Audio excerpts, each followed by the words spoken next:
This show is all about interviewing interesting people and learning. Anna Goff is a wellness and financial coach for stay-at-home moms.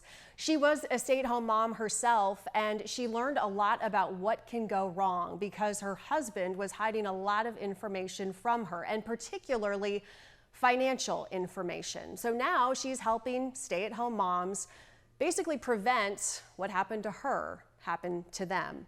She has a large following now, and the information that she's putting out there, well, it is resonating with women all around the world. The cool thing, though, about her is that you don't have to be a stay-at-home mom to benefit from the knowledge that she's putting out there. You don't have to be married. You don't even have to be engaged to learn from her.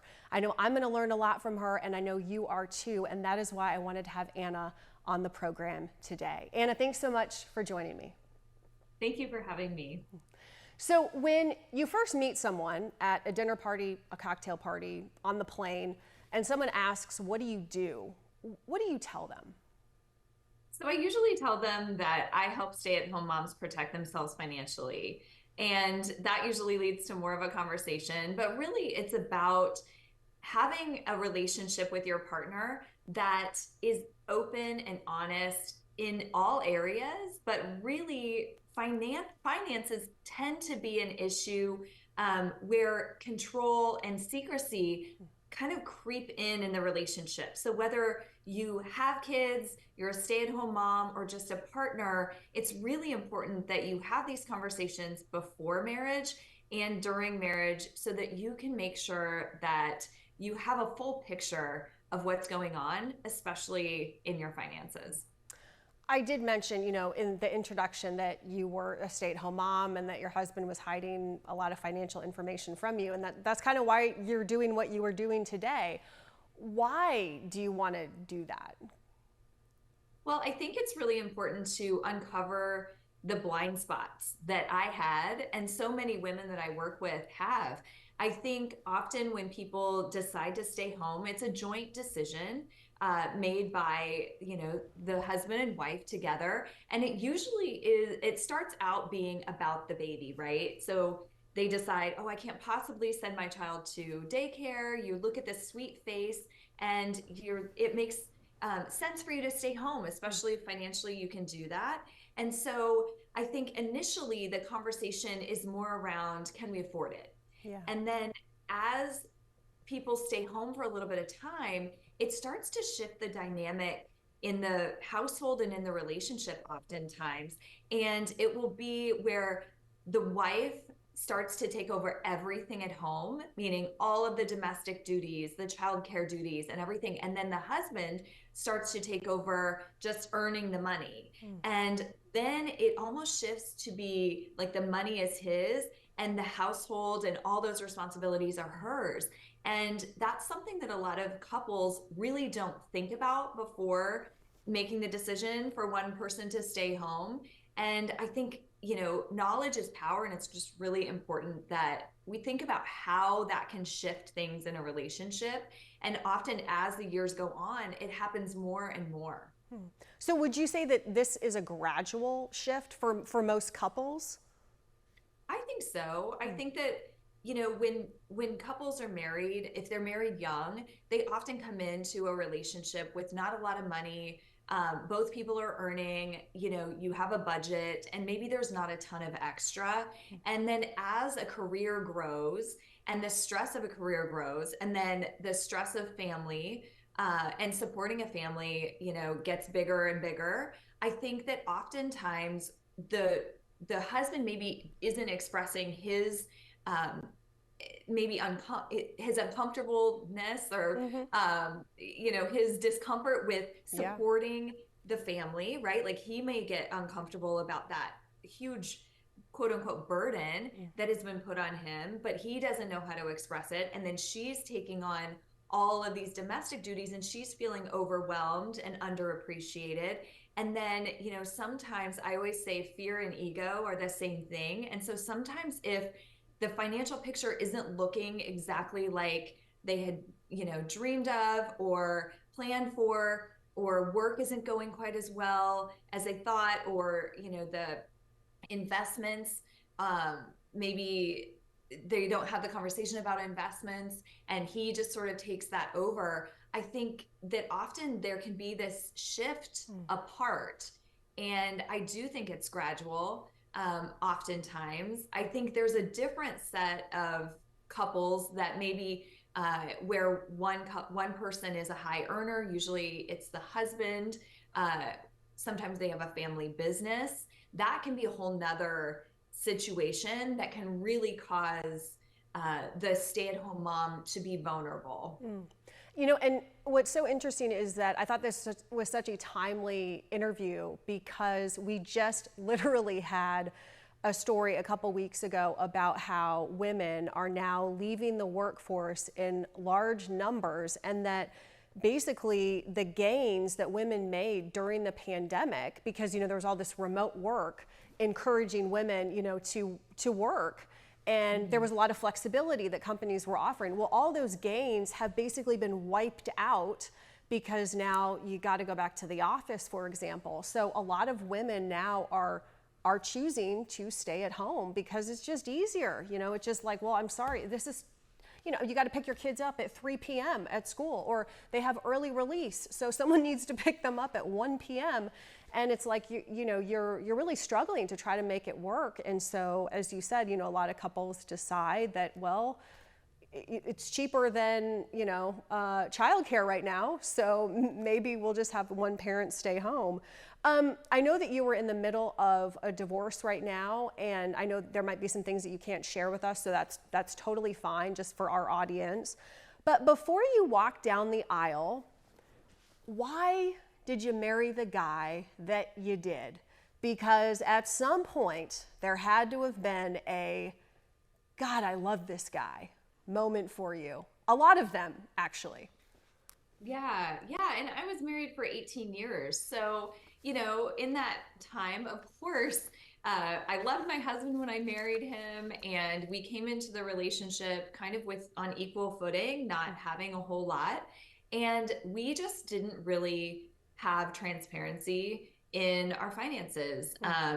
He handled all of that. And I wish, looking back, that I had been more a part of that, and that I would have gotten things more clearly defined in the beginning. And I think that's something that's really important. When you start out in a marriage, you often don't think about retirement. You don't think about things down the line and how that growth can affect you if you split up. Whether some things can be deemed non-marital in a divorce. Even just having purview into your finances. If someone were to die or become disabled, that can often be a huge issue for a couple if they don't have these things clearly defined and the legal side of it all drawn out. It can go into probate, and that can cause huge issues for the estate. And so I think that when you're in your 20s and 30s and you're in love and you're like, okay, I want to get married, I want to do all this, talking about the finances and like what it would look like if you got divorced can sometimes feel icky. But what I think a lot of people don't realize is you have a prenuptial agreement, whether you create one on your own or not. The state that you live in dictates the terms of your marriage, and more importantly, the terms of your divorce. And so I would encourage anybody who's getting married to go through the process of a prenup, whether you actually sign one or not. I think just having those conversations around money, estate planning, what to do, with your children, and all of these things, how you might handle staying home. All of these things are important conversations to have before it happens, while you're in love, while you're in that honeymoon phase. Because at the end, I always say the person you marry isn't the person you divorce. And people get scared about, their finances in a divorce. It becomes kind of a money grab. There are two things that come up in a divorce that are really important, and that's custody and money. And, emotions are high. And so if you can talk about all of these things ahead of time, I think that it really takes some of that out. And like I said, you really have a contract with the state that you live in. So if you have a prenup, that kind of follows you from state to state. Hmm. So I was married in California, but I lived in Colorado and then moved to Pennsylvania and then moved to South Carolina, which is where I'm getting divorced. And so the rules of the marriage change depending on where you are. And they can even change depending on who's in office. Mm-hmm. And so I think that it's just really smart to decide how you want to have your marriage built and what you want that container of marriage to look like. Yeah, I interviewed a divorce attorney actually on the same show, and he basically said if you can't talk about this stuff before you get married, I mean, then you probably shouldn't be getting married Yeah. because, I mean, it really is. It is a partnership. Just real quick, so I'm assuming you guys, did you have separate bank accounts or no? You just had one bank account and he was the guy that was running it. Yeah. So in the beginning, we had separate bank accounts. Hmm. And then when I started to stay home and didn't have my own money, um, he would give some money, transfer money to me for groceries and things like that. And it kind of just dwindled down. And then we did end up having a bank account together, but it wasn't the bank account that the money was in, that like Yeah. the paycheck got deposited into and all of that for a long time. And Hmm. then after a while, we did end up having a joint bank account where, all the funds were kind of in it.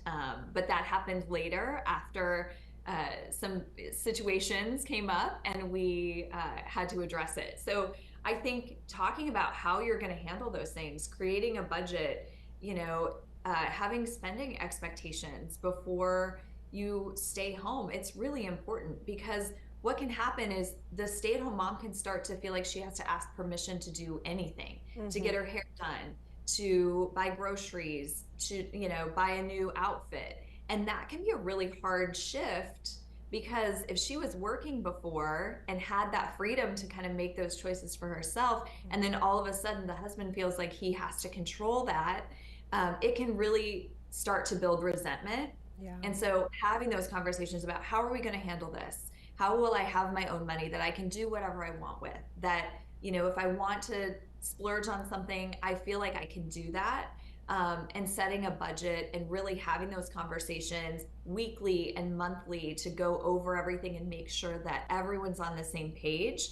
Because what I see a lot happening is maybe the husband has an idea of what he wants to do with the finances and planning and all of that. But if he's not sharing that with the wife, Yeah. it can There's really there's gonna be a become a big, point of contention yeah. because they're not on the same page about their goal. Yeah, Anna, I was just looking up the salary in quotes for a stay-at-home mom in 2025, and it is about $145,000 according to AI or Google or whatever. And that is, taking care of the children, cooking, cleaning, everything, managing the household. And I think that a lot of people do not see it that way. And I mean, it's kind of unfortunate because stay-at-home moms do so much, and they unfortunately don't get the credit. And you are really kind of talking to those women, but also the partners who are also not acknowledging that. Yeah. And I think your point is so great. When somebody stays home, they're supporting not only the children, but the husband. Yeah. And often that means that he doesn't have to worry about taking sick days. He doesn't have to worry about summer vacation or, holiday breaks. I mean, you're a mom. We know the kids are off of school constantly, and it can be really, really hard for both people to have a job, a full-time job. And so it's nice for the family to have that point person who can be there. My son had an allergic reaction the other day and I had to go pick him up in the middle of the day. And so, there are lots of things like that that come up. And if you have more than one child and you feel like you're always at school. And I think that it is so valuable to the family to just not have to worry about that if you're bringing home this, the salary that can support the family. And it can often be a great transition, Yeah. but it can turn into a really ugly situation if you don't have the right conversations. I know that you have said, and you coach a lot of women too, that do not have access to a credit card, or the credit card is in the man's name. I mean, that's like old school, like leave it to Beaver, but that is the reality. Yeah, it is, and it can become really scary if he decides that he wants to show his power and his control. And I have clients that have husbands like that, where if they get angry or have a fight, he will turn off her signing ability for the Oh my credit card, and gosh. she's left without anything. Oh my gosh. Uh, I have heard too, you talk about someone that you are coaching where a husband is making a ridiculous amount of money, and that woman is making a fantastic salary, but it is not close to what that man is making. And he wants her to go in 50-50, which, like, I mean, what do you do with that? And how do you coach the woman to say, like, and how do you get the guy to break from that? Yeah, I mean, it can be really challenging. And to be honest, I think for a lot of these women, it's hard to come to the reality that maybe they married the wrong person. And I think that, you know, what I like to do is just try to, help them see it from each other's point of view. And, my philosophy on it is if both people are working and you want to divvy it up, make it be a percentage of your salary, because otherwise this person that you're talking about, they lived in a very expensive area, and the lifestyle was that he wanted. And so everything that she was earning was going to help pay for that lifestyle, and it was pennies on the dollar compared to what he was making, so she had nothing extra. And so I think sometimes that's a control tactic too, where some men think that if they keep their partner poor, they won't leave them. And that is a very scary reality that I think a lot of women come to, after the fact, and they don't think it's going to happen. And then when they are faced with, being a stay-at-home mom or having a child, it almost the control almost happens even more, Yeah. and then they feel trapped. It's crazy. I mean, you mentioned the control. I wrote that down. I mean, it's not physical or verbal abuse, but it is almost kind of a form of abuse. I mean, it certainly is a form of control, which Yeah. that's not healthy in a relationship. Yeah, I mean, financial abuse is abuse, and Yeah. certain states um, recognize it as such. I know there is a state in the Northeast that just made coercive control abuse. And so I think that that's really important, that these things are starting to come out. And, really, if you imagine being a stay-at-home mom of 5 children, and your husband works away and travels, and he gives you money on your Walmart app, and that's all you get, and you have to buy your groceries and do everything. Well, what if something were to happen to him where he was incapacitated and Oh couldn't yeah. transfer money, and you had no access to anything else? I mean, you couldn't pay your mortgage, you couldn't, Yeah. pay for your children. Right. Yeah. Yeah. You'd be screwed. Yeah. You have said that there are 5 things you should ask your husband today. Can you go over just a few of those? Yeah, sure. So I just like to start conversations, because sometimes it's not about control. Sometimes it just sort of becomes the default way that things happen. So I always try to give the benefit of the doubt when starting these conversations. So one of them is, can we go over our financial accounts together so I fully understand what we have? And I think that makes it so it would be really hard to say no to that, right? It just presents it in a way that's like, I want to know what our picture looks like. Yeah. Um, Another one is, do I have access to all of our financial accounts? And if not, can we change that this week?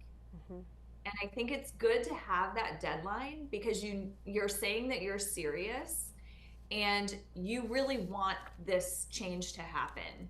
And sometimes when, I have a lot of clients that bring things up like this, and then they get put off and put off and put off. I think to have that deadline is really key. Yeah, I mean, the points are Fantastic. And it seems so basic if you are in a healthy relationship and in a relationship where, sharing is caring and you're on the same page, like when it comes to financial information. But clearly, you have women reaching out to you from all over the world. Yeah, I do. It's really interesting because I have a lot of women from the UK that it seems like marriage is not as common anymore there. There are lots and lots of partnerships. And if you don't have things in writing, it can really be scary. I have a lot of women that are terrified because they have children with somebody, but they have no written contract with this person and they won't get married. Right, and obviously that can pose problems if you're at a hospital or, as you said, someone's incapacitated, which certainly could happen. And it's like, what do you do legally if you need to make serious decisions? Right, Right. right. And it doesn't have to be like, we're bringing these topics up now. It's not necessarily about divorce. Right, right. Yeah, it's just basic conversations. Mhm. Social media clearly has made you grow your business and has kind of opened up this world to you. So I imagine this has been a positive thing for you. Yeah, it has been. It's also sad in a way because I realize, you know, my situation is one thing, but there are women that are so much worse off. Women who are threatened, for to lose their children, Mm. um, husbands that make millions and millions, tens of millions of dollars that will use, legal battles to fight them and they have no way to fight back. People who have family businesses, so it looks like they don't have any money. Mm. So in a divorce, they can say, well, I have nothing. I think it's just really important to go into a marriage not being skeptical or cynical, but to really have your eyes open to protecting yourself because it's great to be in love, it's great to stay home, and I think those things are really important.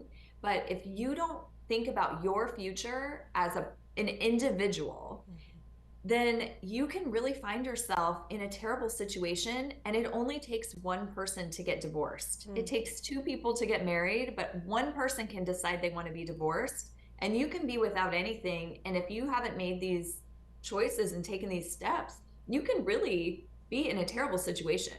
Yeah, and if someone, again, if the power player has all the money, then you're gonna freak out and be like, well, I can't leave. Kind of, as you said, the control is, well, you're gonna be poor, so why would you leave? You would be freaked out.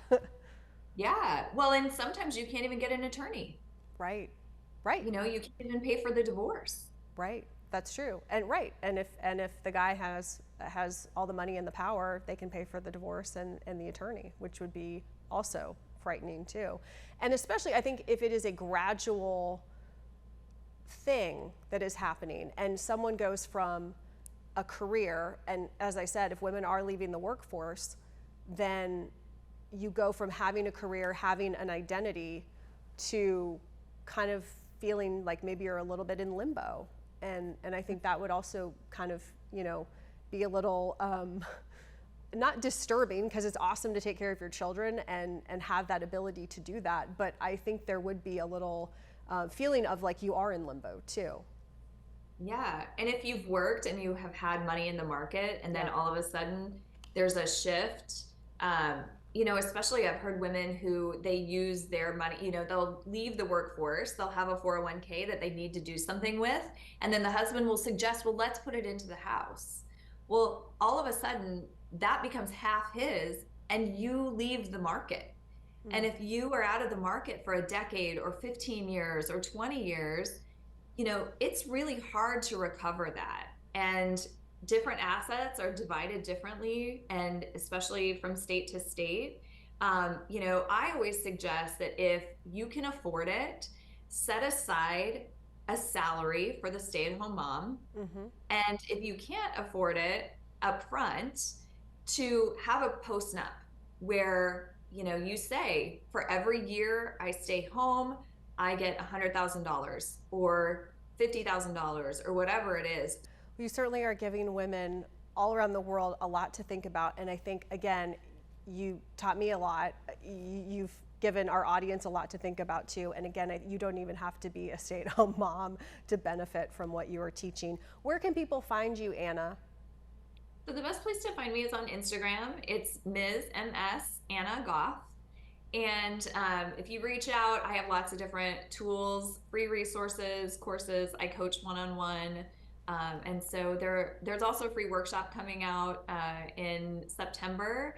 So if you want to learn more about what to look for, your vulnerabilities, and even just, I can hold your hand and walk you through these conversations and how to protect yourself and set yourself up so that you don't have to worry about your future if you're staying home. Okay. Anna Goff, thank you so much for joining us. I really appreciate it. Thank you. And thank you for watching this episode of The Curious Bee with Ellen McNamara. More episodes up right now. They're free on Fox Local.